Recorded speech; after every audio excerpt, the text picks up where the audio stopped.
తూప్రాన్ గీతా స్కూల్లో హిందీ దివస్ వేడుకలు ఘనంగా జరిగాయి. హిందీ సంబంధిత విషయాలపై చిన్నారులు కవితలు, నాటికలు, నృత్యాలతో అలరించారు. పాఠశాల ప్రిన్సిపల్ సిహెచ్ వెంకట కృష్ణారావు హిందీ విశిష్టతను విద్యార్థులకు తెలియజేశారు. హిందీ ఉపాధ్యాయుడు నరేందర్ హిందీ పోలో పాటను శ్రావ్యంగా ఆలపించారు. ఈ సందర్భంగా పాఠశాల correspondent P Ramanjaneyulu, chairperson P Usha, డైరెక్టర్లు రాఘవేందర్ గౌడ్, నారాయణ గుప్తా మరియు హిందీ భాషోపాధ్యాయులు రాజేశ్వర్, సుగుణ, तस्लीम, रेशमा विद्यार्थुలకు శుభాకాంక్షలు తెలియజేశారు. अच्छा, तो तुम्हारे स्कूल में भी हिंदी दिवस मनाया जाता है? हाँ, 14 सितंबर है ना, इसलिए मैं तो बुला रही थी. मुझे भी गीत सीखा दो ना. ठीक है, मैं सिखाती हूँ. ध्यान से सुनो और सीख लो.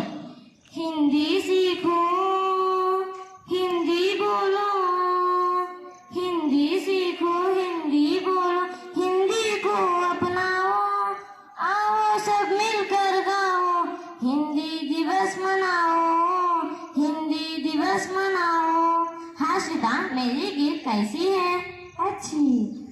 हिंदी दिवस 14 सितंबर को ही क्यों मनाते हैं? हमारे अध्यापक जी ने कहा था कि 14 सितंबर 1949 को संविधान में हिंदी राजभाषा के रूप में अपनाई गई. हाँ, समझ गई. इसलिए हर साल एक दिन हिंदी भाषा मनाया जाता है. लेकिन हिंदी को ही देश की राजभाषा क्यों चुना गया? क्योंकि हमारे देश में हिंदी बोलने वाले अधिक है. लेकिन तुम भी तो बताओ, तुम भाषण में क्या बोलोगे?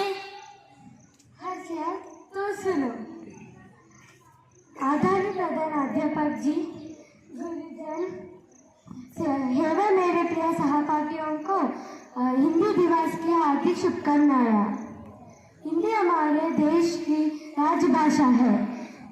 हिंदी देश की एकता का प्रतीक है. इसलिए इसे हिंदी भाषा हमारे लिए बहुत जरूरी है. धन्यवाद.